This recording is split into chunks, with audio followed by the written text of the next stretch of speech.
Dieu, bon, Dieu fidèle. J'ai vraiment, je suis vraiment dans une joie immense euh, de voir ce que le Seigneur fait dans nos vies. Et c'est pour ça que le Seigneur permet justement des moments de culte que nous avons, hein, à ce moment, pour partager vraiment l'expérience des uns des autres et pour que chacun d'entre nous puisse être boosté dans sa foi et pour qu'on puisse être boosté dans notre marche. Et, parce que oui, on a peut-être parfois, quand on travaille des moments difficiles, on a peut-être parfois l'impression que c'est que nous, on a peut-être parfois l'impression que on n'évolue pas avec le Seigneur, mais si on ne se connecte pas, hein, si on ne se connecte pas au sein de l'Église, comment on va pouvoir être encouragé par les autres?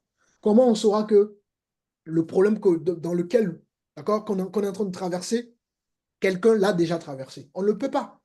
Et c'est pour ça que le Seigneur, justement, a institué un certain nombre de choses pour, justement, encourager l'Église à persévérer dans ces choses-là. On le voit tout de suite, hein, si on peut prendre même dans Actes chapitre 2. Nous sommes dans Actes chapitre 2. On va prendre à partir du verset 42. Chapitre 2, verset 42.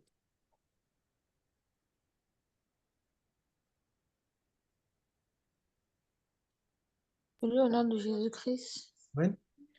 Il persévérait dans l'enseignement des apôtres, Mhm. dans la communion fraternelle, dans la fraction du pain et dans les prières. Et aussitôt que Dieu touche une âme, aussitôt que Dieu, hein, n'est-ce pas, attire sa brebis à lui, comme il le dira, ce n'est pas les brebis qui viennent à lui, mais c'est lui qui attire les brebis à lui. D'accord? Et les brebis de Dieu entendent la voix de Dieu et vont suivre le Père. Et donc, aussitôt qu'on est touché, aussitôt qu'on a reçu la semence, nous devons persévérer, hein, dans les enseignements, dans la fraction du pain, dans la communion fraternelle, voilà, dans tous ces quatre piliers que le Seigneur a établis pour que justement nous puissions être encouragés dans notre foi. Et, voyez-vous, nous qui sommes connectés ce soir, nous avons été édifiés par le témoignage de notre sœur Blandine, de son mari, de ses enfants. C'est incroyable ce que le Seigneur est capable de faire. Pour nous encourager, le Seigneur est capable de nous communiquer, pour nous fortifier. D'accord? Donc tout ça montre vraiment l'importance de ne pas négliger, aussi minime que ce soit. Là, voilà, on n'est pas nombreux, peut-être pas, on est peut-être pas nombreux. Mais Dieu n'est pas justement dans la quantité. Dieu est là où il y a la sincérité, il y a une vérité, il y a une, Amen. voilà, il y a vraiment des frères et des sœurs qui persévèrent en étant unis en esprit, dans l'amour, dans la miséricorde. Vous voyez, c'est là que Dieu siège. Amen. 3000 Amen. vont courir après Jésus pour manger, pour boire. Ils couraient après Jésus. Jésus un jour va s'asseoir, va dire, mangez ma chair, buvez mon sang. Et là, la majorité, hein, 12 disciples sont restés. 12 disciples, vous vous rendez compte? Et qu'est-ce qu'ils diront à Jésus? Cette parole est trop dure, qui peut l'écouter? Donc, Dieu n'est pas dans la quantité, mais dans la qualité, les amis. Alléluia. Amen. Que le Amen. Seigneur soit béni. J'aimerais ce soir, par rapport à ce qui a été partagé, j'aimerais parler de la marche avec Dieu. Parce qu'il faut marcher avec Dieu pour vivre ce que ses bien-aimés ont exprimé aujourd'hui. Il faut marcher avec Dieu pour vivre ces choses-là. Si on ne marche pas avec Dieu, on ne pourra pas vivre ces choses-là. Nous avons déjà vu qu'il y a, pour ceux qui sont connectés à l'enseignement de la dernière fois, qu'il y a ce qu'on appelle, donc il y a la grâce commune, hein. Il y a des bénédictions que Dieu va donner à, à l'humanité, et il y a des bénédictions qui sont spécifiques, qui sont spéciales, qui sont prévues uniquement pour ses enfants, uniquement pour les gens qui marchent avec lui, uniquement pour les hommes qui marchent avec lui. Il y a ce que tout le monde va bénéficier. La pluie, tout le monde bénéficie de la pluie, par exemple. Le soleil, tout le monde bénéficie du soleil, par exemple. Voyez-vous? Mais quant aux bénédictions ou quant à la grâce spécifique ou spéciale, il n'y a que les élus de Dieu, il n'y a que les hommes et les femmes qui marchent avec Dieu, qui bénéficient, hein, de cela.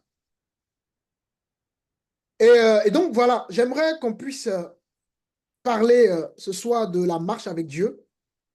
Et pour cela, nous allons prendre un premier exemple rapidement dans Genèse chapitre 5. Nous allons effectuer notre lecture dans Genèse chapitre 5. Si quelqu'un peut me lire le verset 24. Merci Seigneur pour ta présence. Enoch marcha avec Dieu, puis il ne fut plus parce que Dieu le prit. Amen. Enoch marche avec Dieu, puis il ne fut plus parce que Dieu le prit. Voilà un homme qui a marché avec Dieu. Mais qu'est-ce qu'on peut comprendre quand on dit qu'un homme a marché avec Dieu? Qu'est-ce que ça veut dire? Que comprenons-nous? Comment Enoch a-t-il pu marcher avec Dieu au point même d'avoir été enlevé par Dieu? Voilà le premier homme qui a été enlevé. D'accord? Alors, marcher avec Dieu, ça implique tout simplement, principalement, j'allais même dire, ça implique une relation intime avec Dieu. Lorsqu'on se dit être des hommes et des femmes, lorsqu'on dit qu'on marche avec Dieu, nous devons voir principalement si nous avons une relation intime avec Dieu. Tu marches avec Dieu? C'est ton intimité qui va déterminer le fait que tu marches avec lui. Voyez-vous? Dieu est vraiment dans une relation concrète, palpable, touchable, et non dans les lèvres. Rappelez-vous, mon peuple me loue des lèvres, mais son cœur est éloigné de moi. Beaucoup, par titre, disent qu'ils sont chrétiens, par titre, disent qu'ils sont des adorateurs, des adoratrices, par titre, disent, d'accord, qu'ils ont la foi, mais leur vie n'est pas en adéquation avec ce qu'ils ou ce qu'elles proclament. J'aimerais qu'on puisse prendre conscience ce dimanche de la puissance et de la profondeur d'une relation intime que l'on peut véritablement avoir avec Dieu. La conséquence d'une intimité avec Dieu, c'est les témoignages que nous avons reçus de la part de notre sœur Blandine, de ses enfants, de son mari. Ça, ce sont les conséquences d'une marche avec Dieu. Lorsque nous marchons avec Dieu, en ayant véritablement, principalement une relation intime, une relation de profondeur et non une relation de surface, d'accord, avec Dieu, Dieu agit parce qu'il est fidèle. Alléluia. Amen. Donc, quand on dit qu'on marche avec Dieu, il faut veiller à ce que nous avons, il faut veiller si effectivement, est-ce qu'il y a derrière une relation intime avec le Seigneur. Et une relation intime avec le Seigneur implique un certain nombre de choses. Là encore, hein, combien de temps nous passons avec le Seigneur? Combien de temps nous passons avec nos bien-aimés? D'accord? Comment on se manifeste dans la société? D'accord? Quand on est, là où il n'y a pas des hommes, là où il n'y a plus des gens qui nous regardent, quel est notre comportement dans la société? C'est toutes ces choses-là qui sont incluses dans notre relation intime avec Dieu. Il y a des chrétiens du dimanche, par exemple, lors du culte ou lors des réunions du dimanche, ça s'habille bien, ça parle bien, mais dans la semaine, c'est autre chose. La Bible déclare que Dieu voit une fourmi noire sur une pierre noire dans un endroit noir. Donc, il y a rien, tout ça pour dire qu'il n'y a rien qui soit caché devant Dieu. Donc, un homme qui marche avec Dieu, une femme qui marche avec Dieu, c'est un homme ou une femme principalement qui a une intimité profonde avec son Dieu. Donc, ça implique que dans mon couple, je dois avoir une relation avec Dieu. Comment avoir une relation avec Dieu? Ma façon de parler à mon épouse, ma façon de parler à mon époux, ma façon d'éduquer mes enfants, tout ça, c'est inclus dans ma marche avec Dieu. Parce que marcher avec Dieu implique l'obéissance de ses commandements, implique de marcher dans ses voies. Donc, dans mon couple, il faudrait que Dieu puisse être honoré au travers de comment je parle à mon époux. Il faudrait que Dieu puisse être honoré dans la manière d'éduquer mes enfants. La Bible déclare, d'accord, instruisez vos enfants dans les voies de Dieu. Et lorsqu'ils vont grandir, lorsqu'ils seront grands, ils se rappelleront. Donc Dieu invite l'homme ou la femme qui marche avec Dieu à instruire ses enfants selon les voies de Dieu. Donc vous voyez que l'éducation que toi, en tant que celui qui marche avec Dieu, tu es appelé à communiquer, à instruire tes enfants, cette éducation-là, elle est complètement différente de l'éducation que le monde, d'accord, donne à leurs enfants.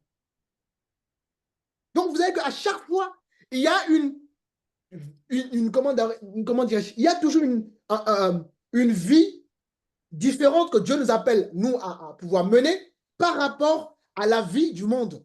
Bien qu'il y a des choses qu'on peut prendre du monde qui ne sont pas des choses mauvaises, hein, mais la vie que Dieu t'appelle à avoir avec lui, dans une marche avec lui, elle est complètement différente d'une vie, hein, où voilà, les gens n'ont pas Dieu. Donc, quand on veut marcher avec Dieu, il faut se rassurer qu'on a une intimité avec le Seigneur. Ça, c'est le premier point. Deuxième point, quand on dit qu'on marche avec le Seigneur, d'accord, il faut se rassurer qu'on est aussi soumis à Dieu. La soumission. Par exemple, le serviteur a dit tout à l'heure que pendant qu'il priait, Dieu lui montre ce qui se passe par rapport à cette femme qui ne pouvait plus voyager, d'accord? Et qu'est-ce qu'il a fait quand Dieu lui a montré cela? Il s'est appliqué à la prière en fonction de ce qu'il a reçu, d'accord? C'est une forme de soumission. Parce qu'il y a des gens à qui Dieu peut parler, il y a des gens à qui Dieu peut communiquer sans qu'ils ne s'y soumettent à ce qu'ils ont reçu de la part de Dieu. Donc, lorsqu'on dit qu'on marche avec Dieu, cela implique aussi une vie d'obéissance. La soumission, c'est l'obéissance. Dieu te dit d'aller à gauche, tu vas à gauche. Même si les gens te disent non, ce n'est pas le bon chemin, toi, tu dois écouter la voix de Dieu. Je vous assure tout, Amen. écoutez la voix de Dieu au détriment du rejet que vous pouvez avoir des hommes, c'est la plus belle des choses que l'on puisse faire dans la marche chrétienne. On a interdit à l'apôtre Paul de ne plus prêcher Jésus. Qu'est-ce qu'il dira? Jugez en vous-même s'il est judicieux d'écouter la voix des hommes ou de Dieu. C'est ce qu'il a dit. Moi, je préfère écouter la voix de Dieu. Voilà les principes qu'on peut retrouver dans la marche avec Dieu. Une marche où on a une intimité avec le Seigneur, une marche de soumission, d'obéissance, une marche de foi également. Une marche où on a la foi et nous savons que cette foi-là va être éprouvée. C'est trop facile de dire j'ai la foi. Mais très peu acceptent, n'est-ce pas, le terrain de bataille de la foi. Parce que la foi que j'ai va être éprouvée. Mais très peu acceptent cette épreuve-là. Ensuite, il y a la vie de prière. Dans cette marche avec le Seigneur, il faut pouvoir communiquer avec Dieu. Tu es en relation avec un homme ou une femme, tu es dans un couple. Si vous ne communiquez pas, je ne vois pas pourquoi vous êtes ensemble. Donc, si on ne communique pas avec Dieu, je ne vois pas pourquoi on marche avec Dieu. Donc, il faut pouvoir communiquer avec Dieu. Et communiquer avec Dieu ne veut pas dire qu'il faut parler, parler, parler que parler. Non, il faut parler et aussi, d'accord, recevoir de Dieu. Quand je parle avec vous, j'attends aussi que vous puissiez répondre à ce que je dis pour que justement ma communication puisse avoir tout son sens. Quand on parle, quand il y a une discussion entre deux personnes, c'est vraiment dans les deux sens. Donc, quand on parle à Dieu, il faut aussi attendre de recevoir. Souvent, nous parlons trop à Dieu et nous recevons très peu de Dieu. Donc, celui qui marche avec Dieu, c'est aussi celui qui a une communication avec Dieu, qui est en communication avec Dieu au travers d'une vie de prière.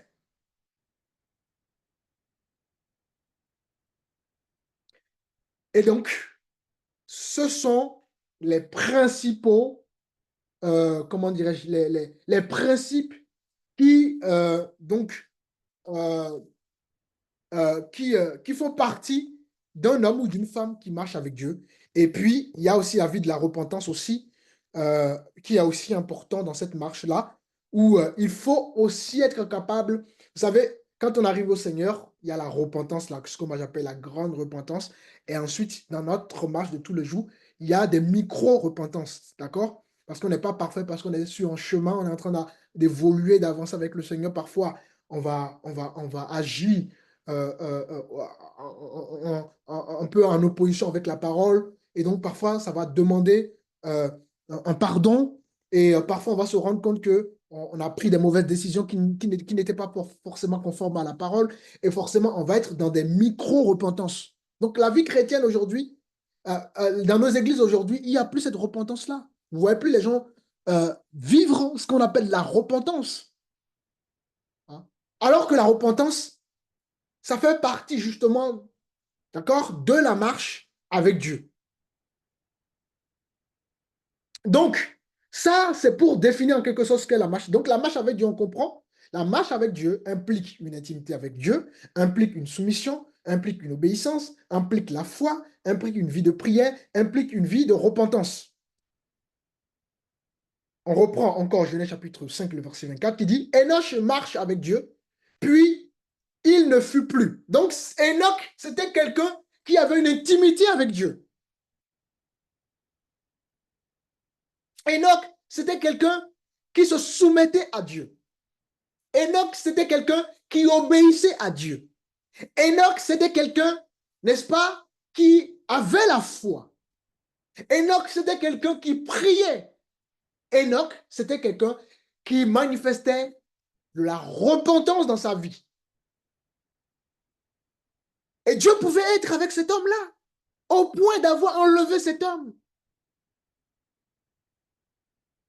Vous savez pourquoi il y a souvent des jalousies dans les églises? Parce que souvent, quand on arrive dans les églises, on attend les témoins des uns des autres. Et puis, pour celui qui ne veut pas marcher avec Dieu, dont la vie ne change jamais depuis des années, toujours la même position, rien ne change. C'est comme ça que naissent des semences de jalousie. Mais pourquoi mon frère, je ne comprends pas. Pourquoi ces enfants ont tous eu le bac, même en plus, ces enfants ont eu la bourse. Je ne comprends pas alors que vous, parce que le sacrifice que fait la famille, Blandine et son mari, et le sacrifice que quelqu'un qui va manifester la jalousie fait, ce n'est pas le même sacrifice. Nous, on va voir un résultat, mais on ne se rend pas compte que, d'accord, le frère qui vient de témoigner que Dieu agit dans sa vie, la sœur qui vient de témoigner que Dieu agit dans sa vie, ce frère ou cette sœur-là marche avec Dieu. Alors que moi, je prétends être chrétien, mais je n'ai pas cette marche-là avec Dieu. Il n'y a pas de prière dans ma vie, il n'y a pas de repentance dans ma vie, il n'y a pas de foi dans ma vie, il n'y a pas de soumission dans ma vie, il n'y a pas d'intimité dans ma vie. Je ne peux pas obtenir le même résultat que celui qui se soumet au Seigneur. Voilà d'où naissent les problèmes souvent dans nos églises. Tout le monde n'est pas prêt à payer le même sacrifice. Tout le monde n'est pas prêt à payer le même prix.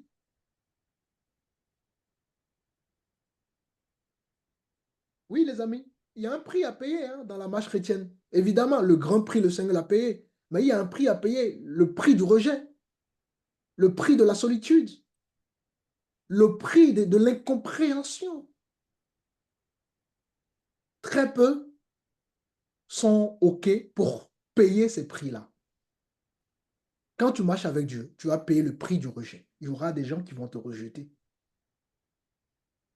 Et Dieu le fait exprès pour que tu t'accroches à lui. Seul, tu t'appuies sur lui. Il est le rocher de ta vie. Quand tu marches avec Dieu, tu vas payer le prix de l'incompréhension. Parce que quand Dieu te dit d'aller à droite et que les gens, eux, ils estiment que non, c'est à droite que tu dois aller, ils ne vont pas te comprendre. Mais je ne comprends pas le frère, je ne comprends pas la sœur. Ben oui, c'est un prix. Tu vas payer quand tu marches avec Dieu le prix de la solitude. Parfois, tu vas être seul avec ta famille. Parfois, tu auras l'impression que c'est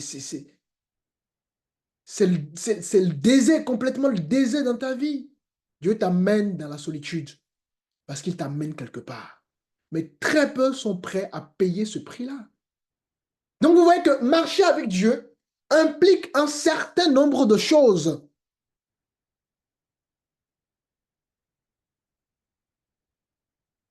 C'est vraiment une profondeur dans notre relation avec Dieu. Et là, Dieu est capable de te parler. Parce que oui, Dieu parle. Parce que oui, Dieu parle à ses enfants, à ses serviteurs, à ses servantes. Mais il faut qu'on soit déjà capable de payer ce prix-là.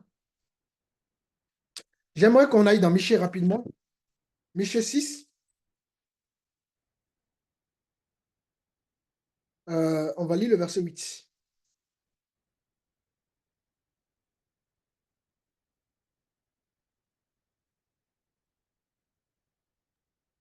C'est quel chapitre?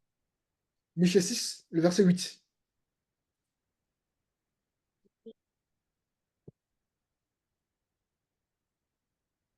Verset 8.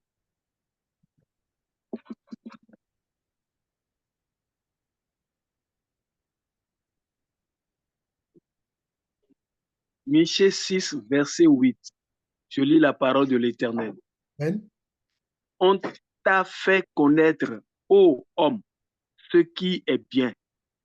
Et ce que l'Éternel demande de toi, c'est que tu pratiques la justice, que tu aimes la miséricorde et que tu marches humblement avec ton Dieu. Amen. Merci pour la lecture. Vous voyez, c'est un verset qui résume ce que Dieu attend de ceux, de celles qui veulent marcher avec lui. On nous parle de la justice, on nous parle de l'amour, on nous parle d'humilité. Regardez par exemple le serviteur qui disait, c'est parce que s'il a pu prier avec pour cette dame-là, c'est parce qu'il y a eu l'amour. Tu vois, il a été sensible à la douleur de cette dame-là. D'accord? Si nous allons prier pour les autres, Jésus, à chaque fois que Jésus va guérir pendant son ministère, à chaque fois qu'il guérit quelqu'un, la Bible nous parle toujours de sa compassion. Il va ressentir une compassion pour la personne. D'accord? L'amour va naître au travers de notre sensibilité vis-à-vis des autres. L'amour n'est pas égocentrique ou c'est moi, c'est moi, c'est moi, je veux, c'est que moi, c'est que moi. Non, il n'y a pas que nous dans la vie. Nous devons pouvoir être sensibles aux autres. C'est dans la sensibilité que va naître justement, n'est-ce pas, la grandeur de Dieu. Comment nous sommes sensibles aux autres? Si tout se résume à nous-mêmes, on ne marche pas avec Dieu. Marcher avec Dieu implique vraiment cette sensibilité, qui est quelque chose qui se perd de plus en plus dans le monde. Le monde aujourd'hui, c'est le monde où c'est l'égocentrique, c'est le monde de chacun pour tous, Dieu pour chacun pour soi, Dieu pour tous. Voilà le monde d'aujourd'hui. Dieu nous appelle, nous, à justement être différents. Dieu nous appelle à manifester ses principes. Donc, dans ce verset, Michée va recevoir, hein, si je relis, on t'a fait connaître, ô homme, ce qui est bien et ce que l'Éternel demande de toi. Donc, Dieu nous demande quelque chose. Michée était un homme qui marchait avec Dieu. Et Dieu lui a demandé quoi? Qu'il pratique la justice. Alors, lorsque tu marches avec Dieu, que tu sois parent, enfant, adolescent, peu importe, lorsque tu marches avec Dieu, quel que soit le statut que tu as, tu dois pratiquer la justice de Dieu. Et cette justice-là, ça s'obtient au travers de ton intimité avec Dieu. Tu ne peux pas pratiquer la justice de Dieu si tu n'as pas la connaissance. Faute de connaissance, mon peuple périt, dit la Bible. Donc cela implique également une intimité au travers de la méditation. Tu dois pouvoir être capable de méditer la parole de Dieu. Tu dois pouvoir être capable de te former bibliquement, aller vers les enseignants, aller vers les hommes de Dieu que le Seigneur a établis pour te former. C'est ça l'Église. L'Église, Dieu a fait les choses de sorte qu'il y ait une, comment ça s'appelle, il y ait multiplication des dons, en quelque sorte. Voilà, il y a vraiment des dons, des gens qui ont reçu des dons différents pour que justement on puisse être complémentaires. On a besoin des anciens, on a besoin des pasteurs, on a besoin des gens, des aînés, on a besoin voilà, on a besoin des gens pour grandir, pour pouvoir marcher correctement dans les voies de Dieu et comprendre les voies de Dieu.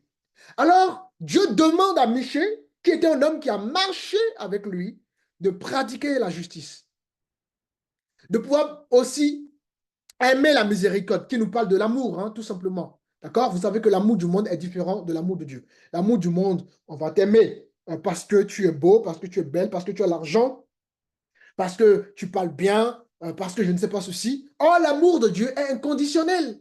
Je ne t'aime pas parce que tu obtiens quelque chose. Je t'aime parce que tu es mon frère, tu es ma soeur.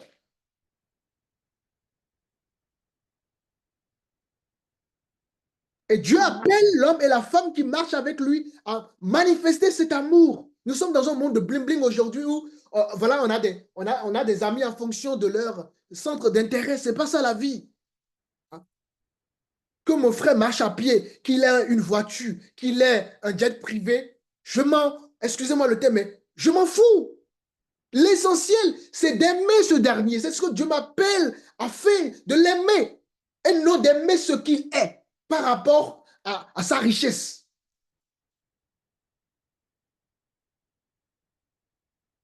Parce que celui qui marche à pied, tu ne te rends pas compte, il peut t'apporter, il peut t'apporter quelque chose que tu n'as pas. Parce que Dieu a donné quelque chose. Mais si tu dois regarder parce qu'il marche à pied, tu vas simplement passer à côté de ce que Dieu peut vouloir faire en mettant cette personne-là dans ta vie. Voilà le regard qu'a celui qui marche avec Dieu.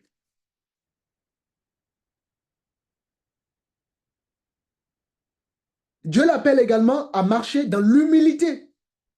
Parce que l'humilité, c'est essentiel à la marche chrétienne. Voilà, d'accord, les principes que, euh, que va donc que va manifester un homme ou une femme qui marche avec le Seigneur.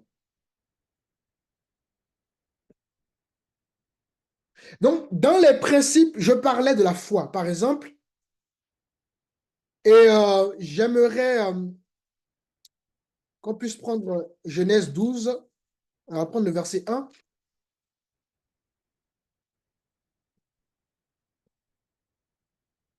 On va même lire du 1 au verset 4.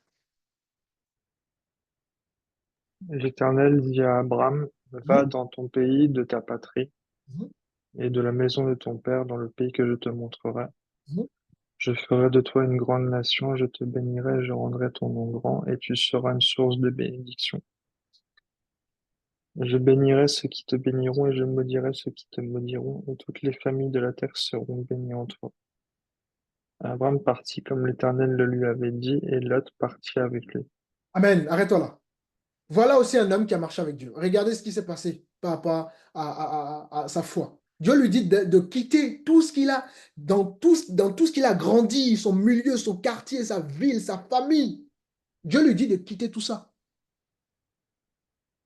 Il ne savait pas concrètement là où Dieu l'amenait. C'était flou, son appel. Mais Dieu lui dit, quitte tout ça, quitte ta patrie, et je te montrerai, n'est-ce pas?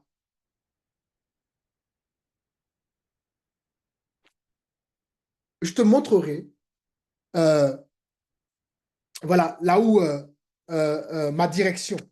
Et il a quitté sans poser des questions. C'est ça la foi. Parfois, il y a des choses que Dieu va nous demander, on ne comprend pas forcément tout. Il ne faut pas attendre à comprendre tout. Mais l'essentiel, c'est de comprendre que Dieu m'a parlé. Et quand je suis convaincu que Dieu m'a parlé, j'agis. Et cet homme a agi. Voilà un homme qui a marché avec le Seigneur. C'est un homme de foi. Ouais. C'est pas juste je marche avec Dieu. C'est trop beau de prononcer cette phrase-là, je marche avec Dieu. Non, je marche avec Dieu implique des principes. Comment reconnaître qu'un homme ou une femme marche avec Dieu? Regardez sa vie et vous saurez que c'est un homme ou c'est une femme qui marche avec Dieu. Ensuite, je vous ai parlé d'obéissance. Nous sommes dans Deutéronome 5. On va lire le verset 33.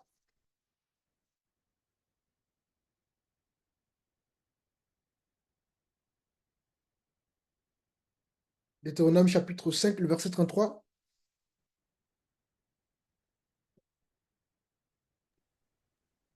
J'ai lu au nom de Jésus-Christ. Amen. Vous suivrez entièrement la voie que l'Éternel, votre Dieu, vous a prescrite, afin que vous viviez et que vous soyez heureux. Alléluia. Comment vivre heureux?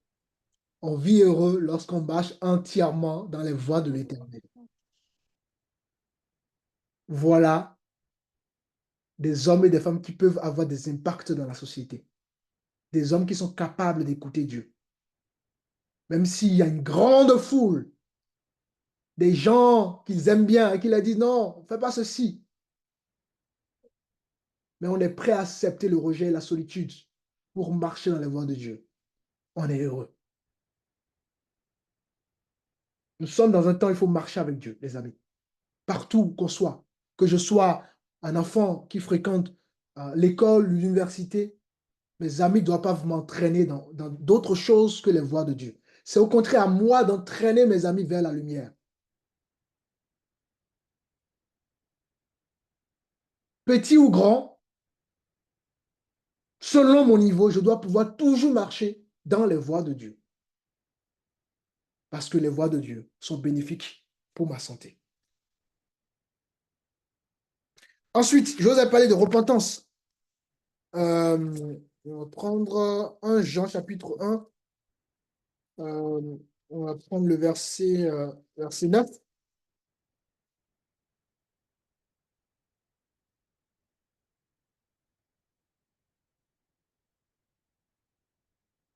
Quel chapitre, s'il vous plaît?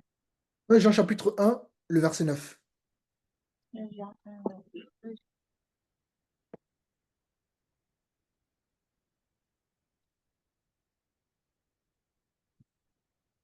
Amen.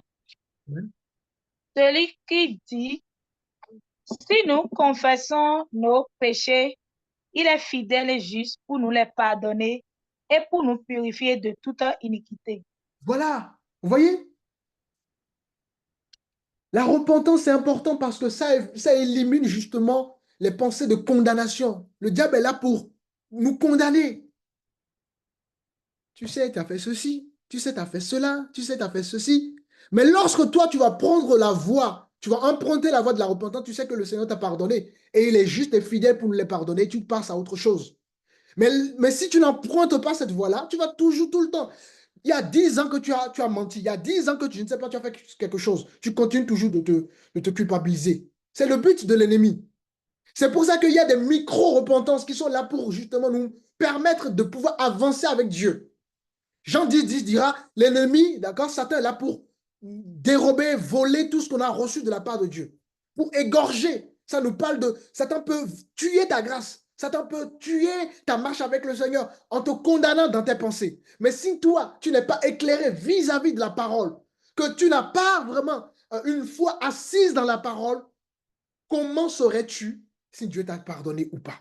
C'est pour ça qu'il faut aller à la rencontre d'une intimité avec le Seigneur au travers vraiment de la méditation, de l'enseignement, etc., etc. Il est fidèle. Nos pensées peuvent nous condamner, mais Dieu est fidèle et juste pour nous pardonner.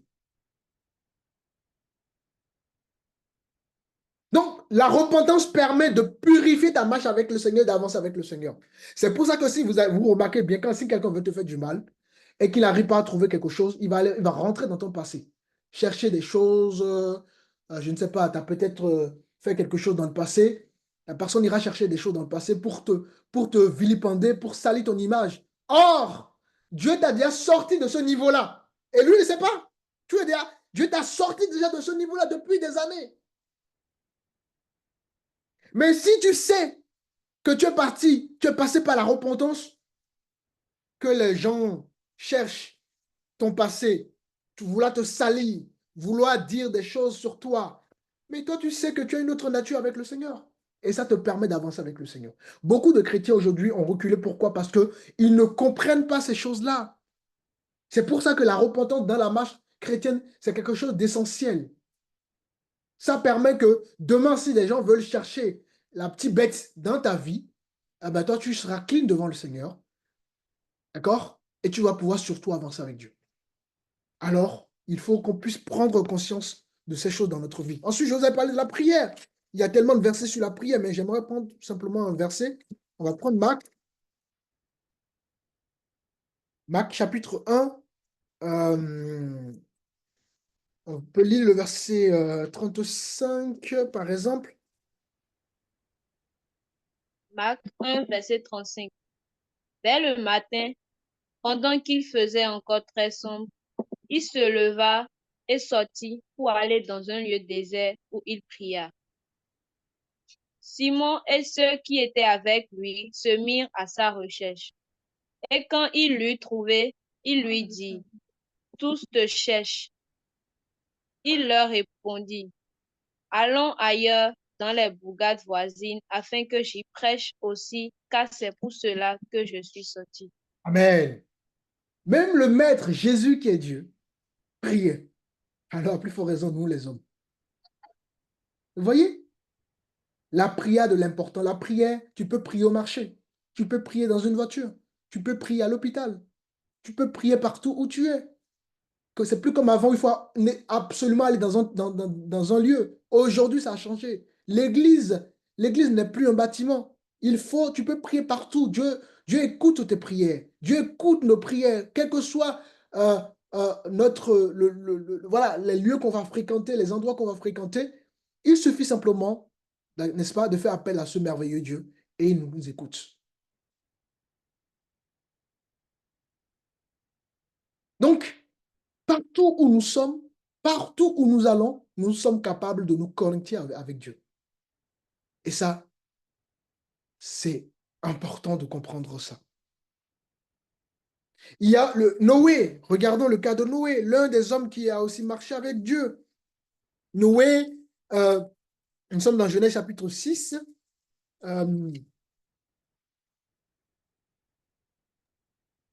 Que Dieu suscite en nous encore ces principes que ces hommes ont pu manifester. Nous sommes dans Genèse chapitre 6, le verset 9. Voici la postérité de Noé. Noé était un homme juste et intègre dans son temps. Noé marchait avec Dieu. Amen. Vous voyez, Noé marchait avec Dieu.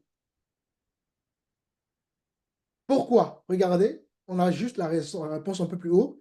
Parce qu'il était un homme juste et intègre. Tout ce qu'on a vu. L'intimité avec Dieu, la foi, la fidélité, l'obéissance, la prière, la repentance. Cet homme-là avait tout ça. Et en son temps, c'était un homme qui marchait avec Dieu. Au point aujourd'hui d'avoir une traçabilité dans les écrits. Oh, mon frère, ma soeur. Quand on va marcher avec Dieu, même après notre mort, les gens continueront à parler de nos actes par la grâce de Dieu. Amen. Alléluia. Parce que quelqu'un qui marche avec Dieu a de l'impact dans la vie des gens. On ne se rend pas compte. On a de l'impact. Les gens ne disent pas forcément tout, mais les gens sont. On a d'impact dans la vie des autres. On ne se rend pas compte de ça.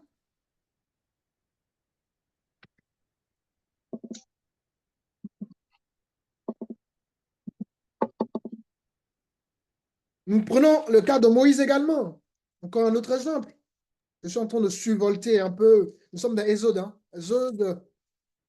On va prendre le chapitre 33.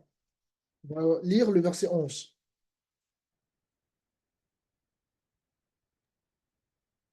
L'Éternel parlait avec Moïse face à face, comme un homme parle à son ami. Puis Moïse retournait au camp, mais son jeune serviteur Josué, fils de Nun, ne sortait pas du milieu de la tente.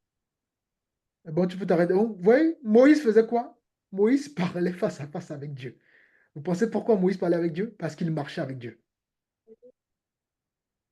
avec toutes les pressions qu'il pouvait subir du peuple Israël. C'était un homme qui marchait avec Dieu. David, même chose. Nous sommes dans 1 Samuel. Je vous donne des exemples pour que vous puissiez voir qu'il y a eu des hommes et des femmes qui ont marché avec Dieu. Et Dieu nous appelle aussi à marcher avec Dieu, par sa grâce. 1 Samuel 13, le verset 14.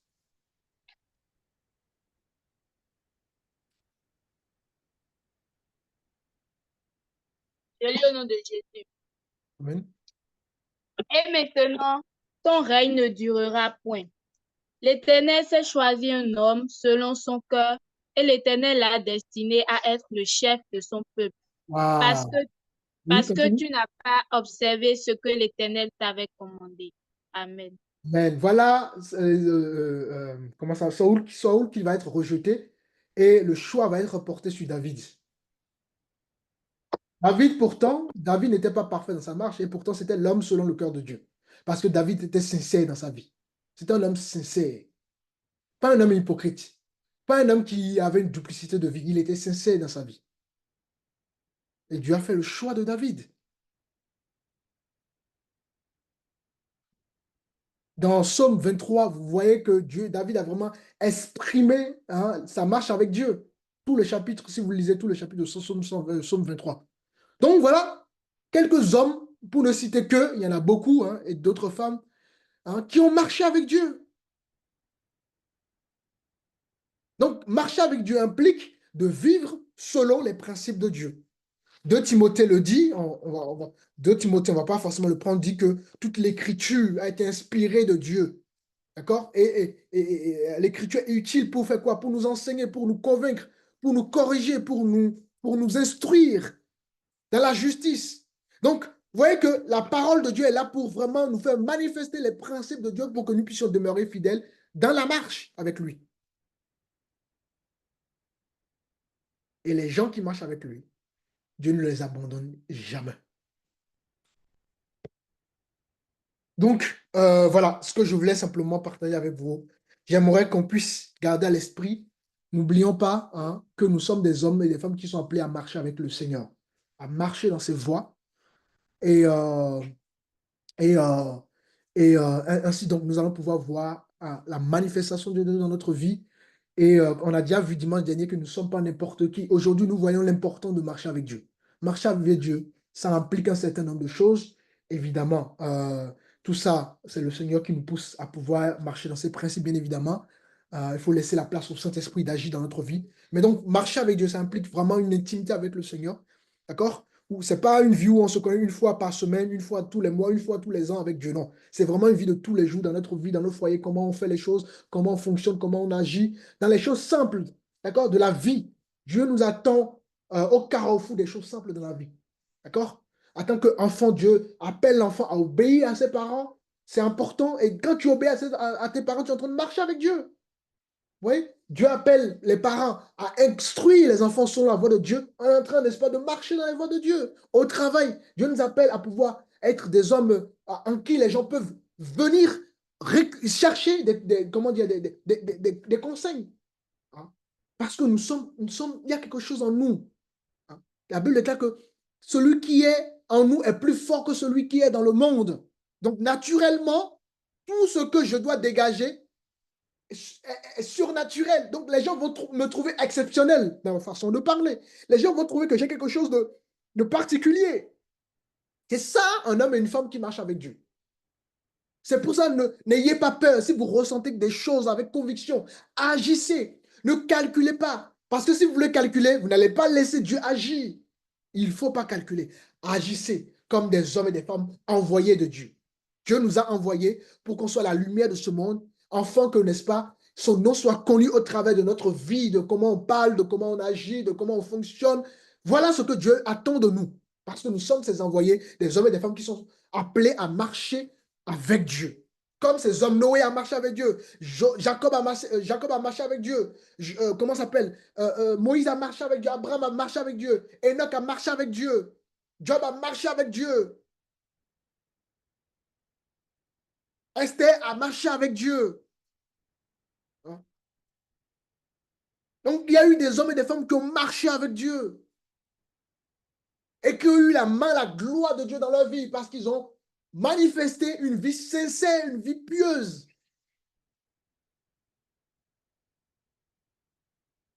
Parce que nous sommes l'espoir de ce monde, les amis. Vous voyez ce qui se passe dans le monde aujourd'hui? Nous sommes l'espoir de ce monde. Le monde comment ça s'appelle? Le monde, le monde ne donne pas de l'espoir. Les gens sont perdus. Regardez le monde, les gens sont perdus. Donnons-leur au travers de notre vie la joie du Seigneur, l'amour du Seigneur, l'espérance du Seigneur. C'est nous la lumière du monde et on ne cache pas la lumière. C'est nous le sel du monde. Le sel, ça donne de la saveur. Donnons de la saveur aux gens perdus, aux gens qui sont perdus. Donnons-leur la saveur. Qu'il est encore possible de vivre une vie de joie, une vie d'amour, une vie de compassion, une vie, n'est-ce pas, de solidarité, etc., etc. C'est à nous de communiquer ces semences venant du Père, n'est-ce pas, aux autres, les amis. Alléluia. Amen. Donc voilà, je vais m'arrêter là j'espère que le message a été saisi. Dieu nous invite, Dieu nous encourage à marcher avec lui et il continuera à agir dans notre vie. Je vais prendre juste un dernier passage et je m'arrêterai là pour aujourd'hui par sa grâce.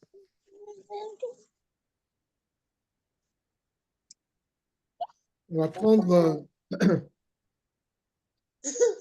Apocalypse chapitre 1, verset 1.